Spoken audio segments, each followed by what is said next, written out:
नमस्कार विद्यार्थी मित्रों, हम देख रहे हैं हमारी दूसरी इकाई में जो पहली कविता है, जिस कविता का नाम है धरती का आंगन महके, उसे लिखा है डॉक्टर प्रकाश दीक्षित।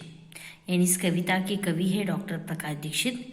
इनके बारे में हमने पिछले भाग में कुछ जानकारी हासिल की, तो हमने देखा इस सुंदर सी कविता का मैंने वाचन किया था।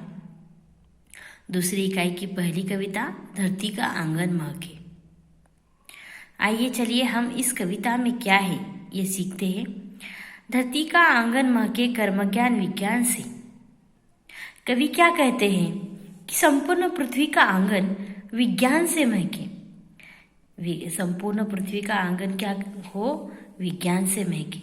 ऐसी सरिता करो प्रवाहित, खिले खेत सब धान से। देखिए, कवि कहते हैं कि संपूर्ण पृथ्वी का आंगन विज्ञान से महके, अर्थात विज्ञान से होने वाली प्रगति का लाभ पूरी धारा को मिले।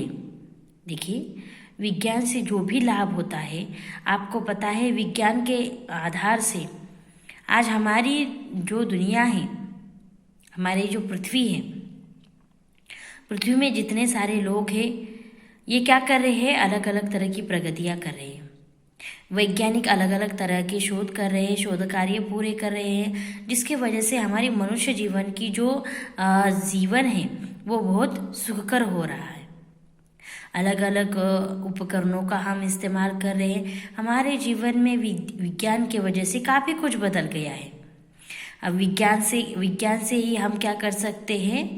बहुत ऊंची प्रगति प्राप्त कर सकते हैं।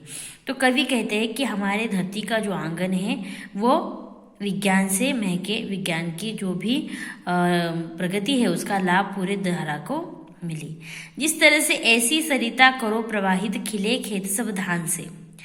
सरिता यानी क्या? नदी। प्रवाहित करना यानी बहाना। देखिए, यहाँ पे कवि कहते हैं कि जिस तरीके से हम सरिता यानी नदी को मोड़ लेते हैं कि हर खेत भरपूर फसल उत्पन्न कर सके। देखिए, हम क्या करते हैं? नदी को मोड़ देते हैं। हमें जिस तरीके से चाहिए उस तरीके से हम क्या करते हैं? नदी का पानी हमारे खेतों तक पहुंचा देते हैं, ताकि हमारे खेतों में क्या हो? फसल अच्छे से उगाए। उसी तरीके से हमारे जीवन में विज्ञान भी वही कार्य करता है।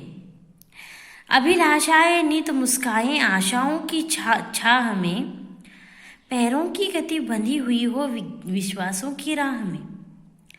कवि कहते हैं मनुष्य आशा करे, जो भी उसकी अभिलाषाएं हों वे सभी पूर्ण हों, परंतु मनुष्य सदा विश्वसनीय बना रहे। कवि कहते हैं अभिलाषाएं नित मुस्काएं, आशाओं की छाह में। आप आशा करो कि आपकी अभिलाषाएं, आपकी जो भी इच्छा है वो सभी पूर्ण हो।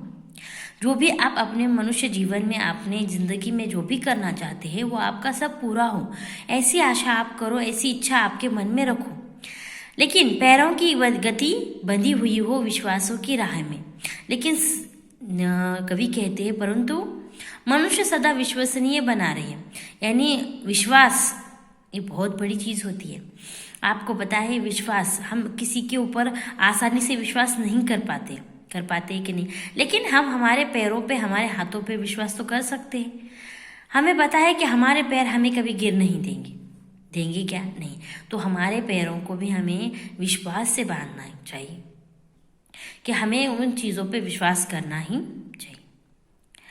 शिल्पकला कुमुदों की माला, वृक्ष स्थल का हार हो, फूल फलों से हरी भरी इस धरती का श्रृंगार हो। सभी प्रकार की शिल्प कलाओं को हम अपनाएं और उनका समुचित विकास हो।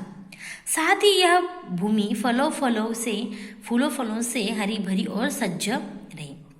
कवि क्या कहते हैं कि हमारी जो शिल्पकला है यानी हस्तकौशल्य, जो हस्तकौशल्य है हमारा, कुमुद का मतलब क्या है? कलम। हम सब शिल्प कलाओं को अपनाएंगे, उसका विकास करेंगे, तभी हमारी इस धरती को क्या करेंगे?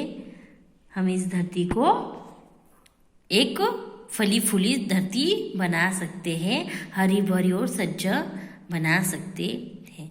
धरती का श्रृंगार क्या होता है? हमारी धरती का श्रृंगार है उसकी खूबसूरती, जो कि फलों फूलों से भरकर हरी भरी और सज्ज, तभी हमारी धरती क्या होती है? सुंदर लगती है। श्रृंगार करना यानी क्या? सजना। पता है ना आपको, औरतें श्रृंगार करती है। तो हमारी धरती का श्रृंगार है हरी भरी धरती। तो कवि ने क्या कहा है? हमें उसे हरी भरी बनानी चाहिए। तो यहाँ तक का जो है वो हमने आज सीखा। इसके आगे के 3 चरण हम कल सीखेंगे। Okay, thank you.